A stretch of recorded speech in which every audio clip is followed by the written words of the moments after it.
우리 옆에 있는 분과 앞뒤로 또 인사하겠습니다. 2017년에 하나님의 은혜를 많이 받으십시오. 인사하겠습니다. 예, 하나님의 은혜를 많이 받으십시오. 하나님의 은혜를 많이 받으십시오.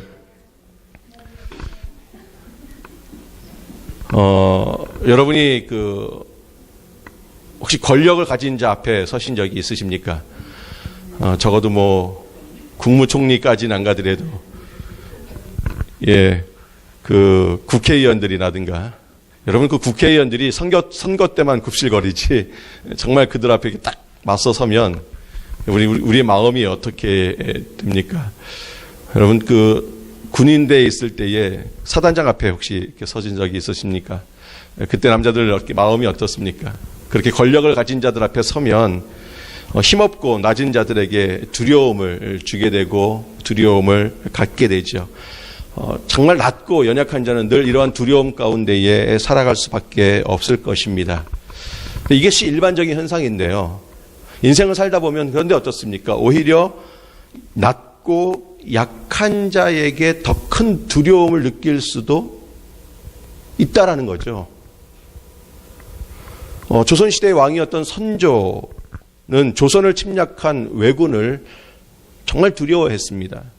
근데 선조는요, 말 못하는 또 다른 하나의 두려움이 존재하고 있었습니다. 선조가 왜군을 두려워한다는 것은 충분히 이해가 되는데, 그런데 선조가 정말 두려워했던 것은 여러분 그 왜군이 아니라 누구였을까요? 여러분 이순신이었다라는 사실을 혹시 아십니까? 이순신은 남해에서 섬나라의 가장 강력한 해군을 상대로 연승했기 때문에 선조는 그 연승의 소식을 들으면서 뭐 해야 됩니까? 기뻐해야 되는데요. 기뻐하면서도 어느 한편으로는 점점 두려워하기 시작했습니다.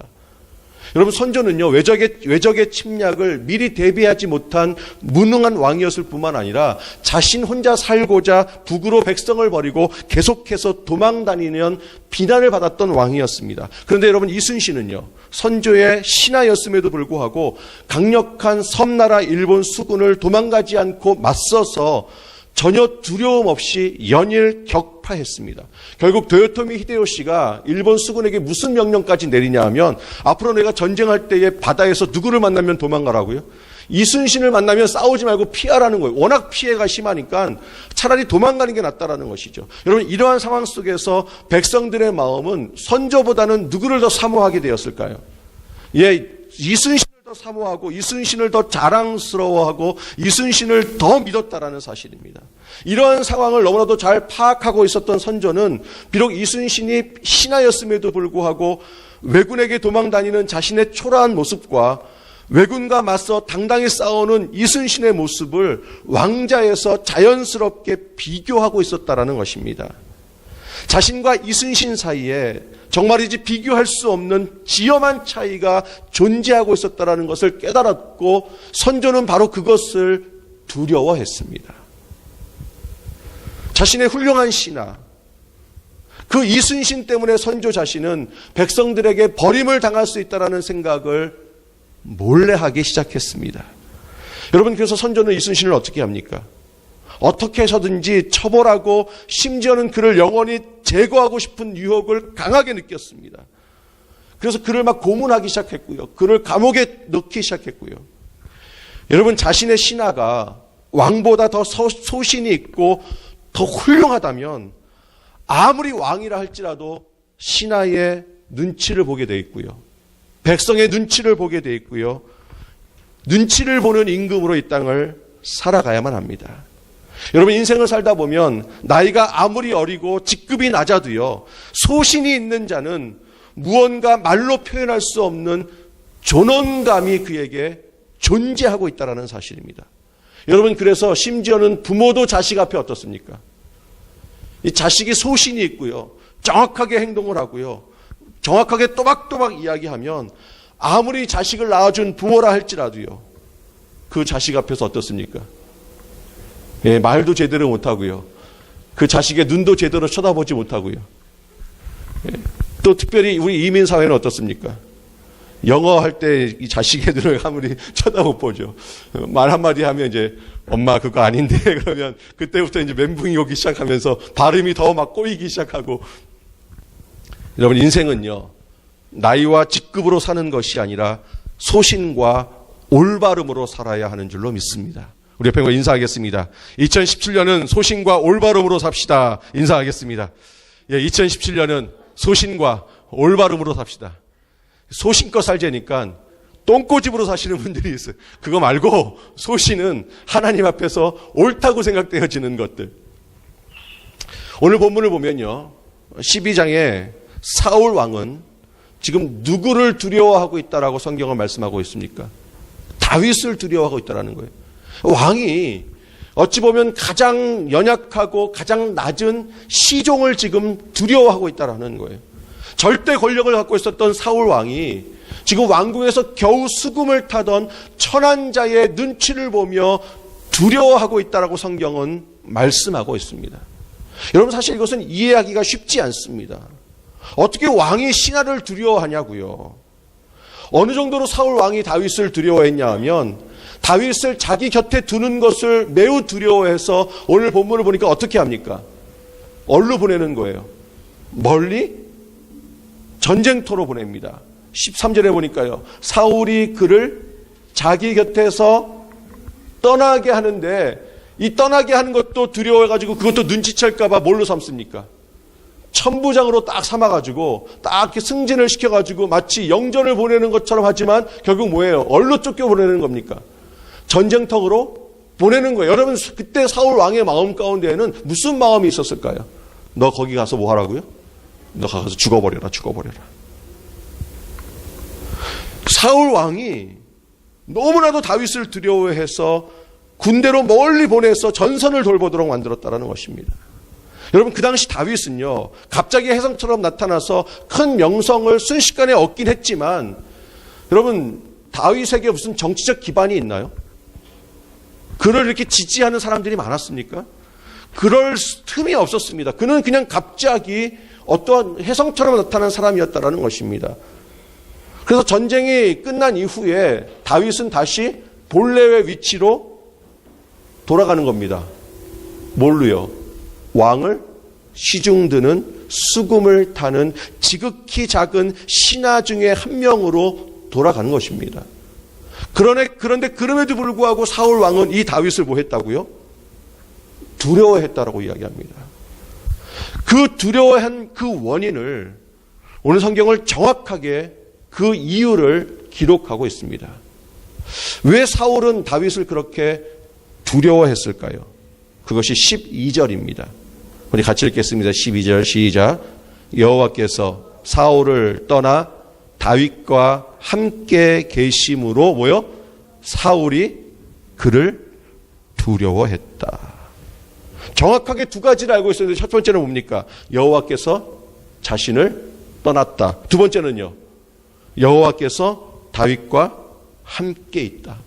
근데 여러분, 이 정도로 하나님께서 계시고 계시지 않음을 알 정도라면 그의 영성은 어느 정도일까요? 여러분, 하나님께서 어디에 계시는가를 안다라는 것은요, 매우 깊은 영성입니다. 여러분, 진짜 악인들의 영성은 뭔지 아세요? 하나님이 자신을 떠났는지조차도 모릅니다. 진짜 악인은 하나님께서 나와 지금 함께하고 계시는지조차도 모릅니다. 여러분, 그래서 하나님이 아무리 말씀하셔도 그걸 깨달을까요? 깨닫지 못할까요? 그걸 깨닫지도 못한다라는 거예요. 여러분, 그래서요, 성경에 보면 부자가 아브라함에게 뭘 부탁하죠? 나사로를 보내가지고 이 땅에 너희가 죽음 이후에 천국과 지옥이 있음을 알게 해주셔서 그들로 하여금 지옥에 오지 않고, 나처럼 지옥에 오지 않고 천국으로 갈 수 있도록 나사로를 보내달라고 이야기합니다. 여러분, 그랬더니 아브라함이 뭐라고 대답합니까? 야, 나사로가 아니라 내가 가도 안 들을 거다. 그리고 이미 그에게는 선지자가 있다라는 거예요. 그들에게 하나님의 사람이 그 옆에 있어서 이미 지금 말하고 있고요. 그러나 가장 악인의 특징은 뭐라고요?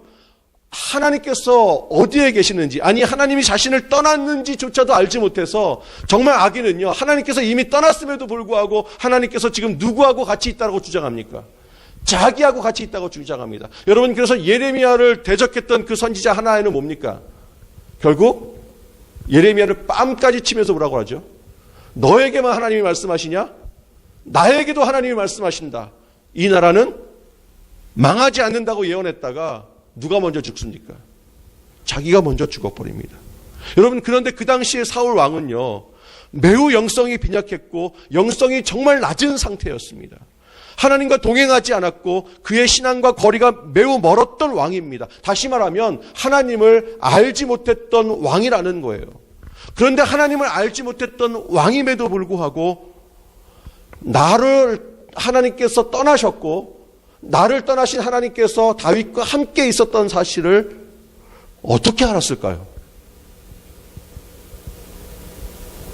하나님과 전혀 상관없는 삶을 살았던 사울이 도대체 하나님께서 그렇게 계시고 떠났다는 사실을 어떻게 알 수 있었는가?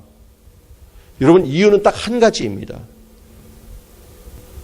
그것은 영성으로 깨달은 것이 아니라 하나님께서 그렇게 존재하고 계시다라는 사실을 분명히 알 수 있는 큰 외부적인 사건이 사울 왕에게 있었다라는 사실입니다.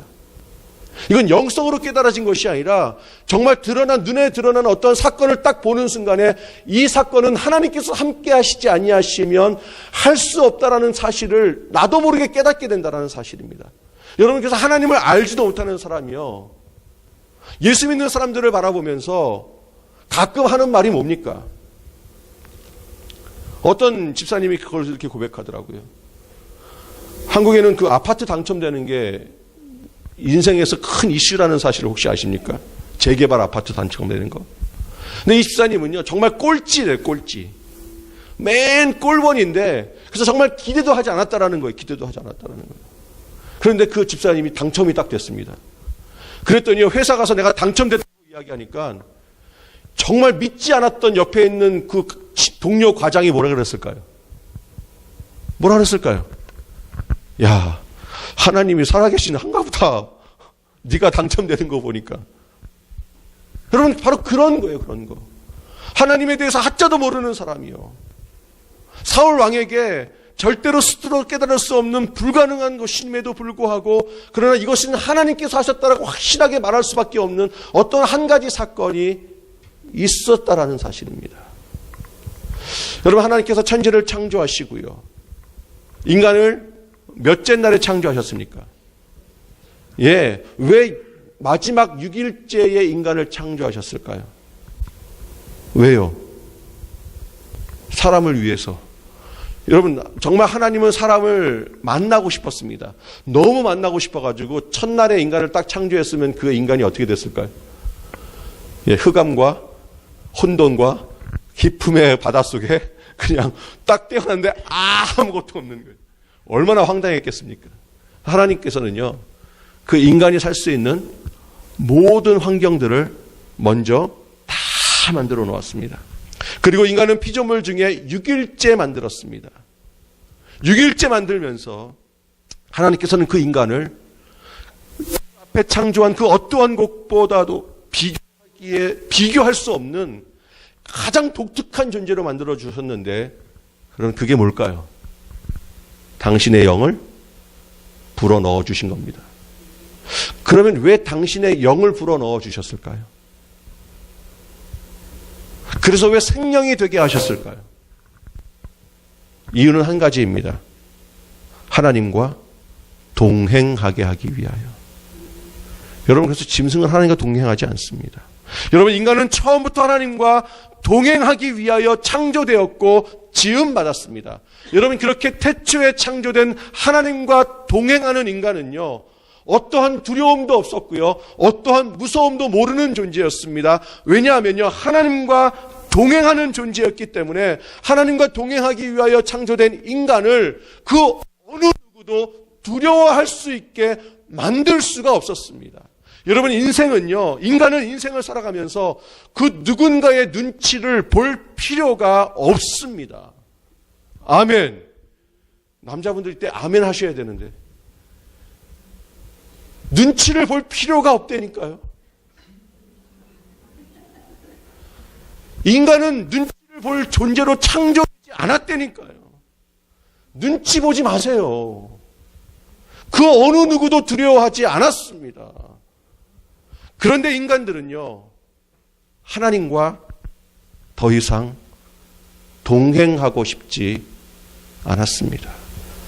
스스로 살고 싶었던 거예요. 스스로 결정하고 싶었습니다. 스스로 모든 것들을 생각하고 싶었습니다. 스스로 모든 것들을 결정하고 싶었습니다. 인간의 타락은 바로 이렇게 시작됐습니다.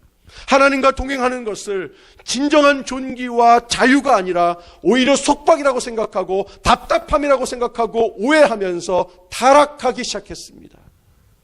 타락한 인간들은요, 그다음부터 하나님과 동행하지 않음으로 말미암아 이제는 그 피조물들을 정복하고 다스리는 것이 아니라 오히려 그 피조물들을 두려워하기 시작했고 피해야 하기 시작했고 멀리하기 시작했습니다. 그전에는 사자가 얼마나 귀여웠는지 몰라요. 근데 지금은요, 사자를 보면 갑자기 겁이 쫙. 여러분, 모든 피조물들의 눈치를 보면서 살아야 하는 가장 비참한 존재가 되었습니다. 하나님과 동행하기를 싫어하기 시작하면서부터 이제는 악과 동행을 해야 하고요, 두려움과 동행을 해야 하는 비참한 존재로 끝없이 추락하게 되었습니다. 타락한 인간은 태어나면서 죽을 때까지 두려움을 갖고 이 땅을 살아가야 하고요, 두려움을 항상 느끼면서 낮고 천하게 살아야만 합니다. 하나님과 동행하기를 버리기 시작하면서 여러분, 인간을 가장 괴롭히고 인간을 가장 두려워하는 자가 갑자기 생기기 시작했는데, 여러분, 그가 누군지 아세요? 그게 인간입니다. 여러분, 정말 두려운 것은요, 짐승이 아니라 누구예요? 인간입니다. 여러분, 인류 역사상 사람을 가장 많이 죽인 존재가 누굴까요? 인간입니다. 타락한 인간들은요, 그때부터 학교에서 선생님들을 두려워하게 되고요, 타락한 인간들은요, 가정에서 부모님을 두려워하게 되고요, 군대와 직장에서 상사를 두려워하게 되고요, 타락한 인간들은 밤의 어두움을 두려워하게 되었고요, 타락한 인간들은 하나님을 동행하기를 두려워하고 싫어함으로 말미암아 가난과 추위와 배고픔과 외로움과 무능력함에 두려워하며 평생을 살아가야 하는 가련한 존재가 되었습니다. 타락한 인간은요, 결국 미래와 자신의 노년마저도 두려워하는 인생이 되었습니다. 여러분, 그래서 지금 현대인들이 가장 집중하는 게 뭐예요?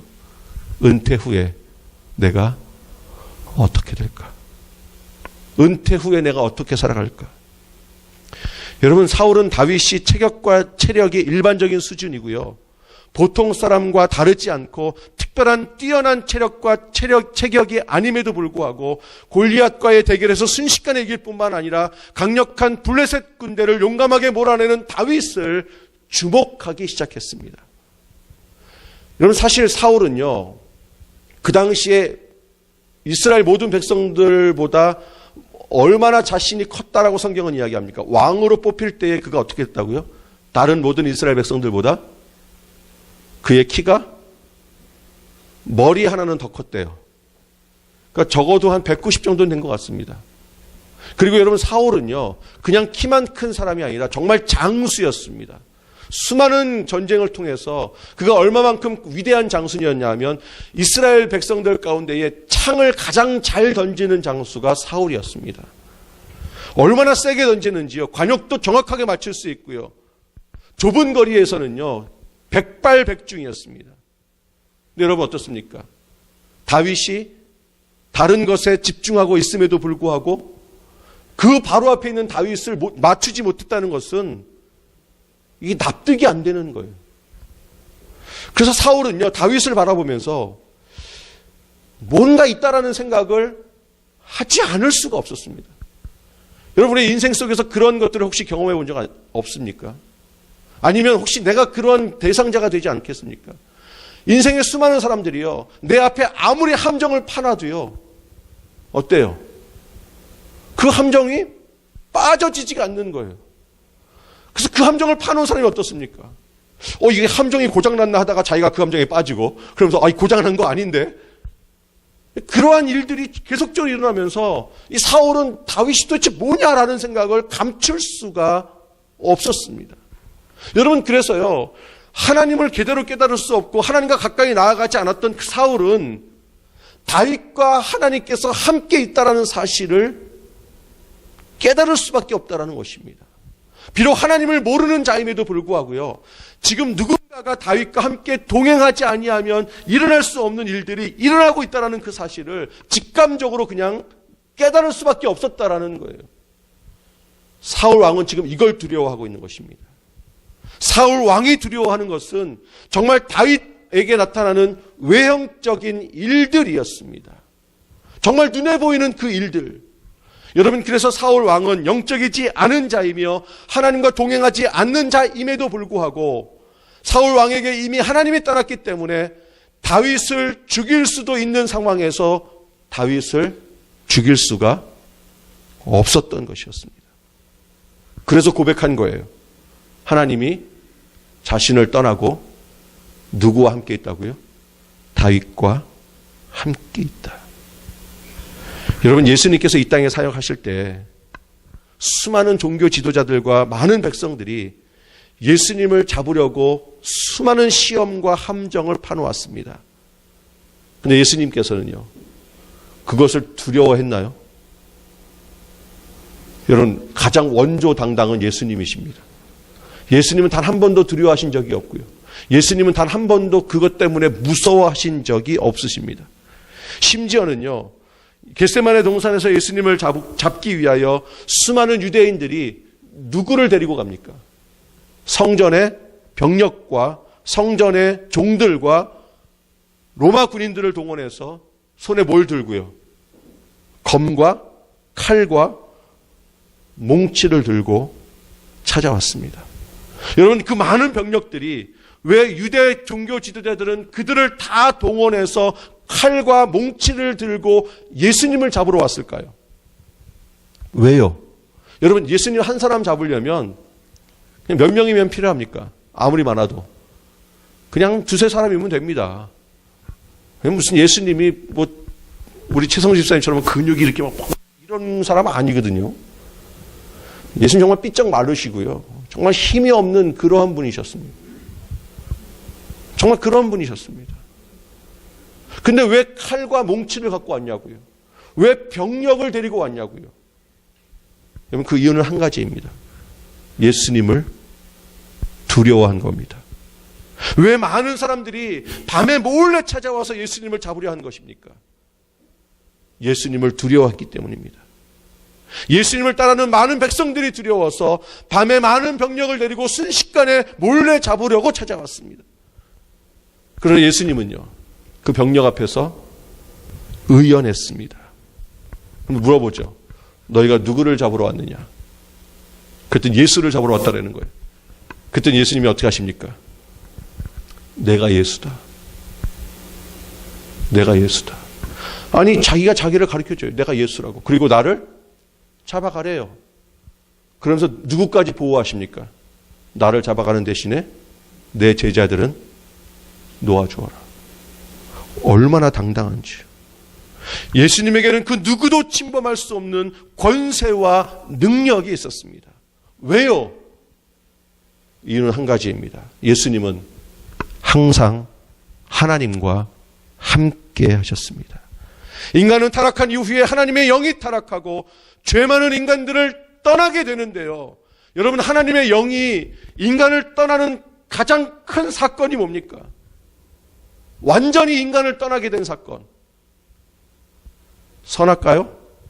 아니요. 선악과를 따먹는 순간에도 하나님의 영은 존재하고 있었습니다. 어떻게 할 수 있냐고요? 아담과 하와가 하나님과 뭐 했죠? 대화했잖아요. 심지어는 누구도 하나님과 대화합니까? 첫 번째 살인자였던 가인도 하나님과 대화합니다. 그게 무슨 말이에요? 아직 그의 그의 삶 속에 누가 존재하고 있었다라는 거예요. 하나님의 영이 존재하고 있었다라는 거예요. 그런데 이 하나님의 영이 완전히 떠난 사건이 있습니다. 그게 뭘까요? 노아의 홍수 사건입니다. 왜냐하면요, 하도 인간이 죄를 지으니까요. 그 죄가 축적되어지고 결국 하나님의 영이 머물 수가 없는 거예요. 결국 하나님의 영이 떠나게 되고요. 하나님의 영이 떠나니까요, 여러분, 노아의 홍수 때에 거의 지금과 육박되는 인구의 숫자가 있었는데요. 그 숫자가 누구만 빼고요. 노아의 8식구만 빼고 다 죽었습니다. 여러분, 그때 하나님이 마음이 아팠을까요? 여러분, 하나님의 영이 떠난 인간의 죽음에 대해서 하나님은 공의의 하나님이십니다. 심판의 하나님이십니다. 인간이 가장 존귀한 것은요, 그 안에 하나님의 영이 있기 때문에 존귀한 거지, 하나님의 영이 떠난 인간은 짐승과 똑같은 존재입니다. 완전히 그때 하나님과 떠났습니다. 그러나 예수님은요, 죄가 없으신 분이시며 그 본체가 하나님과 동등하신 분이시기 때문에 항상 하나님과 함께 있었고 항상 하나님과 동행하고 있었습니다. 예수님은 언제나 홀로 있지 않았고요. 하나님은 예수님을 절대로 홀로 두지 않으셨습니다. 여러분, 삼위일체의 하나님이라고 하는 이유가 뭔지 아세요? 하나님은 서로 분리되지 않고 서로 떨어지지 않고 언제나 함께 하시는 전능한 하나님이심을 나타내 보여주고 있는 것입니다. 예수님은 그 본체가 하나님이시기 때문에 예수님은 그 어떠한 상황 속에서도 두려워할 수가 없고요. 그 어떠한 피조물 때문에 두려워하지 않습니다. 여러분, 전능자가 피조물을 두려워하기 시작한다면 그는 그때부터는 전능자가 아닐 것입니다.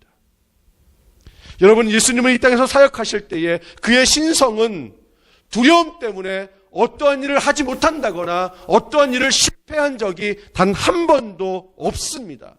오히려 세상은 예수님을 두렵게 하지 못하고 세상은 예수님 앞에서 두려워 떨 수밖에 없습니다.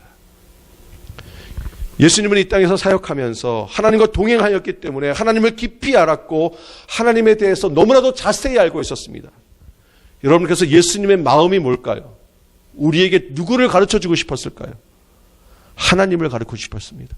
그래서 늘 예수님은 하나님에 대해서 말씀하셨습니다. 그런데 그 말을 들었던 유대인들은요, 그걸 고깝게 생각했습니다. 하나님에 대해서 이야기할 때에 그것을 이해하지 못했기 때문에 예수님을 향하여 돌을 들었습니다. 설교할 때마다 예수님의 말꼬리를 붙잡았고요. 예수님의 말을 집중해서 듣고 있는 백성들에게 조목조목 반박했습니다. 예수님이 설교할 때에 돌을 들어서 예수님을 쳐서 죽이려고까지 했습니다. 여러분, 예수님은 설교하다가 돌에 맞아 죽을 뻔했습니다. 그래서 정말 예수님을 닮았던 스데반은 어떻습니까? 그 설교하고 돌에 맞아 죽었습니다. 여러분, 인간을 살려주기 위해 내려온 구원자이지만 예수님은 구원자로서의 정당한 대접을 받지 못하고 강도와 신성 모독하는 자로 취급받으며 수욕과 모욕을 당했습니다. 예수님이 받은 수모, 예수님이 받은 모욕은요, 이 세상에 어떤 자도 경험할 수 없었던 가장 치욕적인 것이었습니다. 그럼에도 불구하고요, 여러분, 인간이 정말 두려워하는 게 있는데 그게 뭘까요? 성경을 보면 진짜 두려워하는 거. 나는 이거는 절대로 안 두려워해 이야기하지만 이거 나타나면 다들 혼비백산합니다. 귀신입니다. 귀신. 무슨 귀신 신나라 까만 소리 한다고 하는, 아니요. 여러분, 한 번도 경험해 보지 못했죠?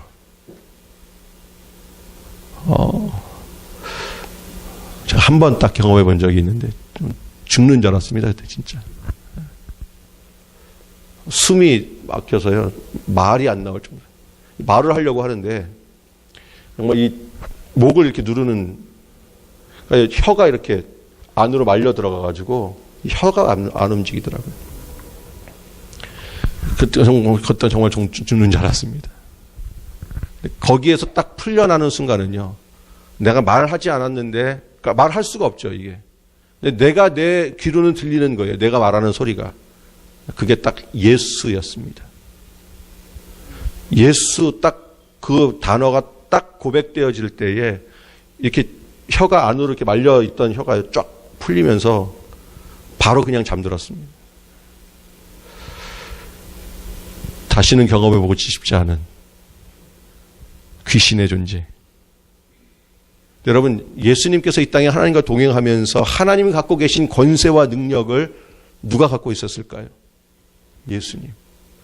그래서 정말 사람들에게는 어렵지만 여러분, 예수님에게는 가장 손쉬운 상대가 누구였을까요?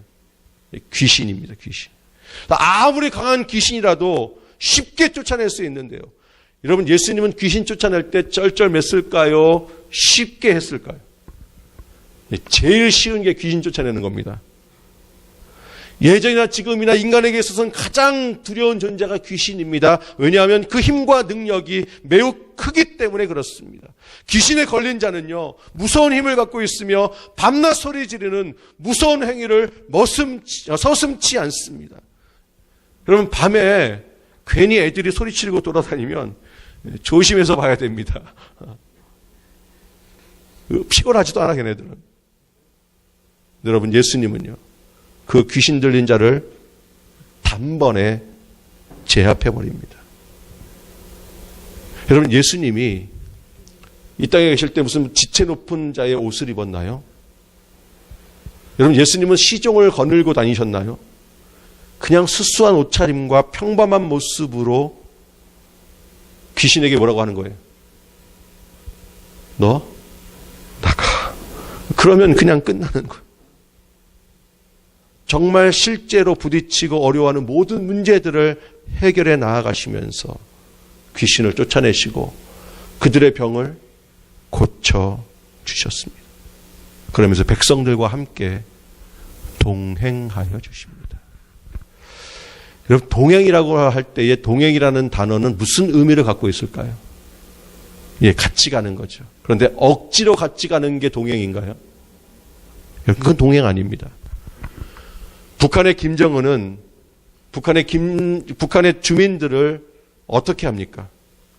공개 총살하면서 두려움을 주면서 자기와 동행하게 합니다. 그럼 이게 동행인가요? 이건 동행 아닙니다. 동행이라 남을 윽박지르고 남을 괴롭히는 것은 진정한 동행이 아닙니다. 여러분, 동행하기 위해서 누군가에게 두려움을 준다면 그건 슬픔이요, 아픔일 것입니다. 여러분, 진정한 동행이란 예수님으로부터 시작되는 겁니다. 예수님과 함께 동행하게 되면 예수님은 모든 인생에서 모든 두려움을 제거해 주시고 막아주시는 줄로 믿습니다. 여러분, 그래서 예수님과 함께 동행하면 자신의 인생을 소신 있게 살아갈 수 있습니다. 예수님과 함께 동행하면 자신의 인생 속에서 두려움 없이 세상에서 쫓기는 자가 아니라 세상을 쫓아내는 자가 되는 줄로 믿습니다. 여러분, 예수님이 동행하지 않으면 세상에 누가 쫓아오지 않아도 항상 쫓기는 마음으로 한 해 두 해를 살아갈 수밖에 없을 것입니다. 예수님과 동행하지 않으면 세상의 눈치를 보면서 길을 걸어가도 다급하게 걸어가고요. 오늘 한 해를 보내면서도 다음 한 해를 어떻게 보낼까 걱정과 두려움에 사로잡힐 수밖에 없을 것입니다. 그런데 왜 예수님이 동행해 주실까요? 우리의 모든 인생의 두려움을 해결해 주기 위하여. 예수님은 다윗과 함께 동행해 주셨던 것처럼 예수님은 자신을 따르는 자들과 함께 동행하기를 원하시는 줄로 믿습니다. 여러분, 동행은요, 그래서 예수님을 따르는 것이 동행이고요, 예수님을 신뢰하는 것이 동행이고요, 예수님과 함께 예수님을 믿는 것이 예수님을 동행하는 것인 줄로 믿습니다. 예수님과 동행하는 자들은 예수님으로 말미암아 어떤 위기와 어려움 속에서도 편안하고 안전할 수 있습니다. 우리 옆에 분과 인사하겠습니다. 그래서 담대하셨군요. 인사하겠습니다. 쥐뿔도 없는 게, 왜 그러고 당당하게 사냐는 거.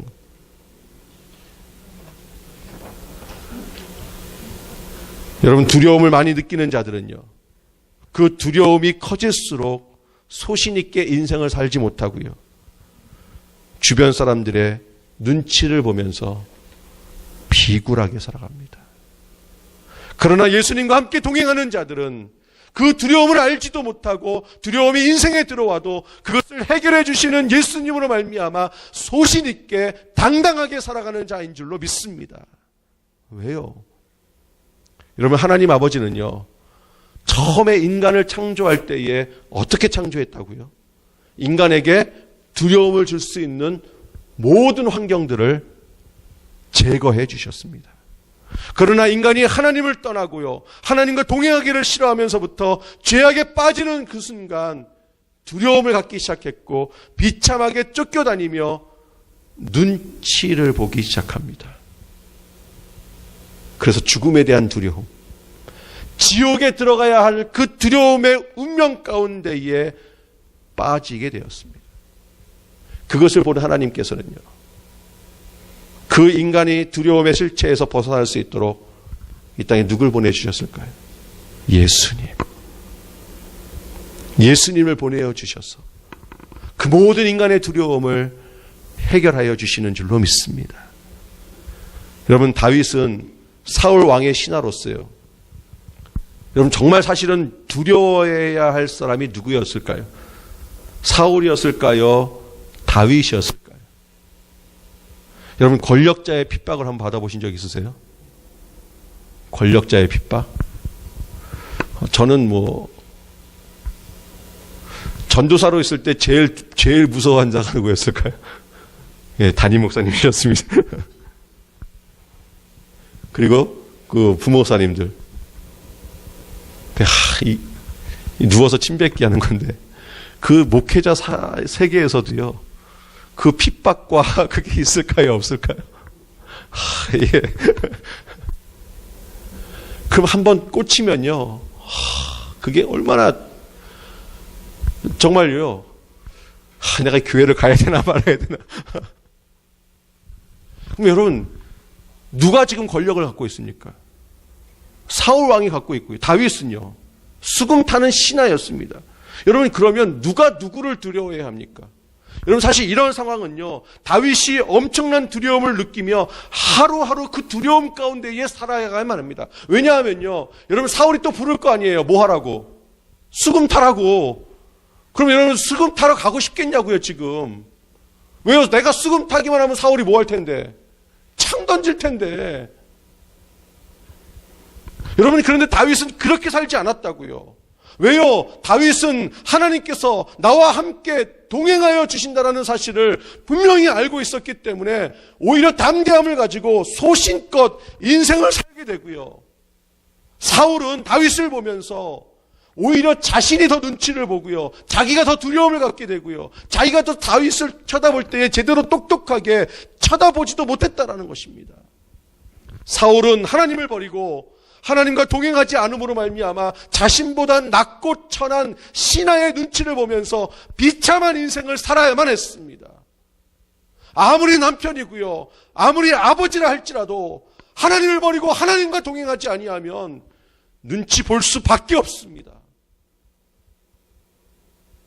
그러나 다윗은 하나님과 동행함으로 비록 시종에 불과한 존재였지만 소신 있는 삶을 살게 되고요, 아무리 사울이 눈치를 주고 아무리 위협을 하고 창과 활을 던져도 하나님과 동행하면서 다윗은 하나님이 막아주시고 하나님이 지켜주심으로 말미암아 자신감 있게 자신의 맡은 역할들을 잘 감당했습니다.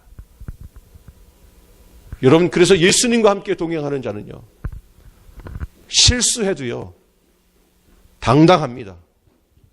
왜요?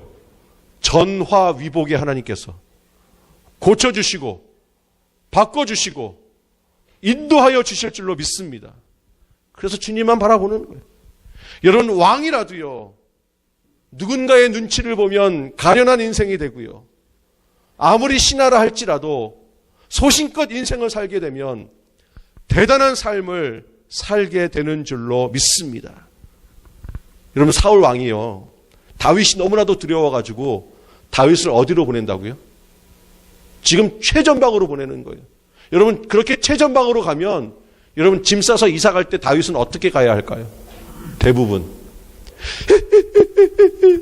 쫓겨났어요. 한 대로 쫓겨났어요. 이러면서 가야 되는 거 아니에요? 여러분, 다윗은 그런데 그렇게 하지 않았다고요. 어디든지 그것이 아무리 최전방이라 할지라도 누가 동행하고 계셨기 때문에, 하나님과 함께 동행하고 계셨기 때문에 다윗은 어디에서든지 안전하게 있을 수 있었고 어디서든지 편안하게 있을 수 있으며 무엇이든지 소신껏 할 수 있었다라는 것입니다. 아무리 최전방으로 보냈다 할지라도 다윗은 그 최전방에서 두려움에 사로잡혀서 아무것도 하지 못하지 않았습니다. 아무리 얕기마라 할지라도 하나님께서 우리와 함께 동행하여 주시면 정말 이곳에서 하나님의 가장 큰 역사를 이루어 나아가는 주님의 귀한 백성이 되는 줄로 믿습니다. 근데 여러분, 아무리요, 뉴욕이라 할지라도요, LA 아무리 큰 도시라 할지라도, 아니, 세상에서 제일 좋은 도시, 제일 큰 도시, 제일 큰 영향력을 발휘할 수 있는 그런 도시라 할지라도 그곳에서 하나님과 함께 동행하지 아니하면 결국 그곳에서도요, 사람의 눈치를 볼 수밖에 없고요. 사람을 두려워할 수밖에 없고요. 그 사람의 두려움 때문에 눈치 보는 인생을 살 수밖에 없을 것입니다. 여러분, 사울 왕은요, 왕궁에 살면서도 누구를 두려워하며 누구의 눈치를 보며 살았습니까? 다윗을 두려워하며 다윗을 눈치 보는 삶을 살았고요. 다윗은 그 최전방에 쫓겨났어도요, 자기를 쫓아냈던 사울을 두려워하지 않고요, 하나님께서 그와 함께 동행하여 주신 줄로 믿습니다. 오히려 다윗이 그렇게 쫓겨나가서 그 최전방에서 오늘 15절에 보니까 뭐라고 이야기합니까? 14절 15절. 그가 백성 앞에 출입하여 13절에 그를 천부장으로 삼음에 그가 백성 앞에 출입하며 다윗이 그의 모든 일을 지혜롭게 행하니라 여호와께서 그와 함께 계시니라. 여러분, 다윗은요, 천부장이며 신하였음에도 불구하고 어디 앞에서 출입했다고요? 백성 앞에 출입했다고 이야기합니다. 이게 무슨 말입니까? 그가 왕과 같은 존재가 되었다라는 사실입니다. 여러분, 우리나라는요, 유교를 숭상하며 삼강오륜을 지키며 살아왔습니다. 예를 중요시했습니다. 예를 목숨보다 더 귀하게 지키며 살았습니다. 여러분, 그 예가 뭔지 아세요? 삼강. 군신의 예가 있고요, 부부의 예가 있고요, 부자의 예가 있습니다. 이걸 지키며 살았어요. 그래서 이순신은요, 자기의 주군이었던 선조를 위해서 목숨을 바쳐 섬겼지만, 이순신은 선조와 한 시대를 동행하며 모든 것을 바쳐서 섬겼지만, 선조는 반대로 이순신을 의심하고 이순신을 못마땅하게 여겨서 전쟁 중임에도 불구하고 불러서 파직시키고 고문을 합니다. 그때 여러분, 조선의 수군이 어떻게 됩니까? 큰 패배를 당하게 되죠. 결국 그 감옥에 있는 이순신을 선조가 어떻게 합니까? 다시 불러서 다시 삼도 수군 통대사로 삼아가지고 다시 전쟁터로 보냅니다. 인간으로서 차마 할 수 없는 그걸 다시 부탁하는 비열한 선조의 모습. 여러분, 인간은요, 인간과 동행하면 결국 토사구팽을 당하는 것을 역사적 사건으로 우리에게 보여주고 있습니다. 여러분, 인간이 인간과 동행을 하게 되면 언제 동행의 여정에서 자신을 배반하게 될지 두려워할 수밖에 없습니다. 그러나 인간이 예수님과 동행하면 예수님은 인간의 마음속을 정확히 알고 어떠한 오해와 실수도 하지 않습니다. 누가 모함을 해도요, 예수님은 속지 않습니다. 인간이 예수님과 동행하면 예수님이 인간을 무척 사랑하고 당신의 생명을 아끼면서까지 버리면서까지 존중하여 아껴주기 때문에 여러분, 예수님과 동행하면 배신당하지 않고요, 눈치 볼 필요가 없습니다. 여러분, 배신할 수 있는 인간과 두려움 속에서 동행하기보다는 영원히 인간을 도와주고 영원히 인간과 함께 해주는 예수님과 동행해야 합니다. 여러분, 누구든지 예수님과 동행하기를 원하시면요, 예수님은 어떤 자와도 동행하여 주시는 줄로 믿습니다. 그가 죄가 많아도 동행해 주시고요, 그가 성격이 괴팍해도 동행해 주시고요, 그가 모자라고 무능해도 동행하여 주시며 인생의 모든 문제를 도와주시고 고쳐주시고 해결해 주십니다. 그러나 예수님과 동행하지 않으면 결국 사람에게 배신을 당하고 환경에 배신을 당하고 세월에 배신을 당하며 결국 세상에서 이리저리 쫓겨다니는 비참한 인생을 살아야만 합니다.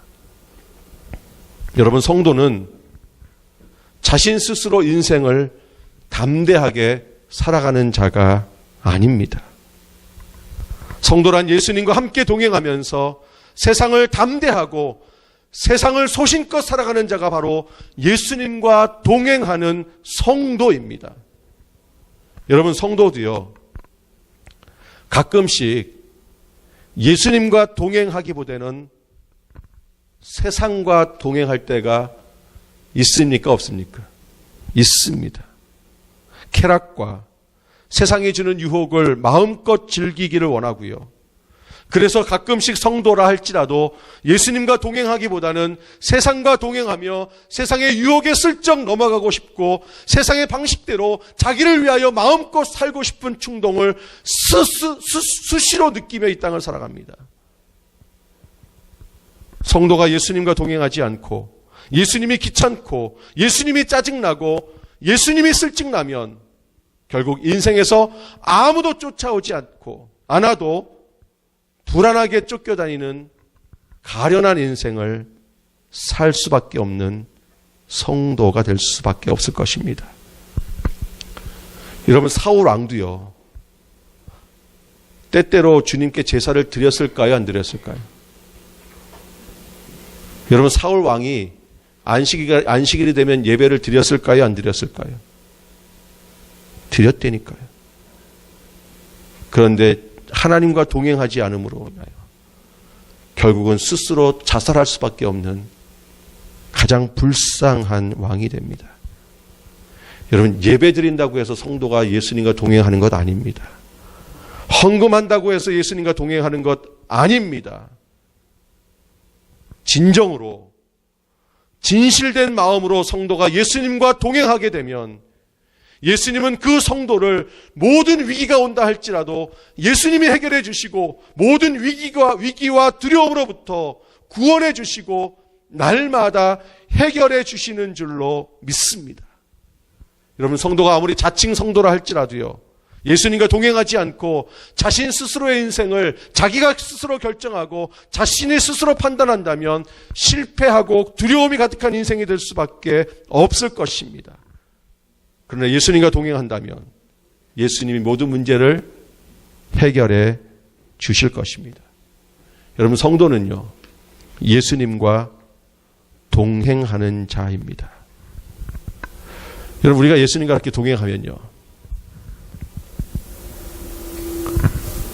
세상은 우리를 어떻게 바라볼까요? 여러분, 우리가 예수님과 동행하기 시작하면요, 세상은 예수님과 동행하는 자를 감당하지가 못합니다. 여러분, 세상이 그때부터 우리의 눈치를 보는 거예요. 여러분, 그래서 예수님과 동행하는 자의 말은요, 그의 말 속에 작게 말하던 크게 말하던 상관없이 권위가 담겨져 있다는 사실을 아십니까? 부모가 소리 지르지 않아도요, 예수님과 함께 동행하는 그 부모의 음성은요, 자녀가 그 듣는 순간 두려워하기 시작합니다. 그리고 그것을 마음에 새기기 시작합니다. 여러분, 이런 권세와 능력은 인간 스스로에게 나오는 것이 아니라 예수님과 동행하는 자에게서 강하게 나오는 줄로 믿습니다. 사울왕은 비록 영적이지 않았고 신앙도 성편이 없었지만 다윗이 예수님과 동행하는 것을 보고 사울왕은요, 왕임에도 불구하고 다윗을 바라보면서 무엇을 갖기 시작했습니까? 두려워하기 시작했어요. 이러한 놀라운 현상이 예수님과 동행하는 자들에게 있는 줄로 믿습니다. 비록 연약하고 비록 부족하고 비록 나는 신앙이 연약하고 때로는 죄악 가운데 있고 때로는 그러한 실수하고 때로는 그렇게 넘어져 있고 인생을 실패한다 할지라도 누군가가 도와주고 있으며 누군가가 돌봐주고 있다는 사실을 부정할 수 없도록 강하게 주님께서 우리의 삶 가운데에 역사해 주십니다. 예수님과 동행하는 자는요, 회사에서 직급이 낮더라 할지라도 예수님이 도와주시기 때문에 회사에서 가장 필요한 사람이 되어서 모두가 눈치 보는 자가 될 것입니다. 다윗의 소신은 예수님과 동행했기 때문에 나타나고 일어나는 현상이었습니다. 여러분, 이렇게 예수님과 함께 동행하면요, 예수님에게 동행하는 자들에게 이루어 나가는 축복이 바다의 모래보다도 훨씬 더 많은 줄로 믿습니다. 여러분, 그렇다면 어떻게 우리가 그 예수님과 함께 동행할 수 있을까요?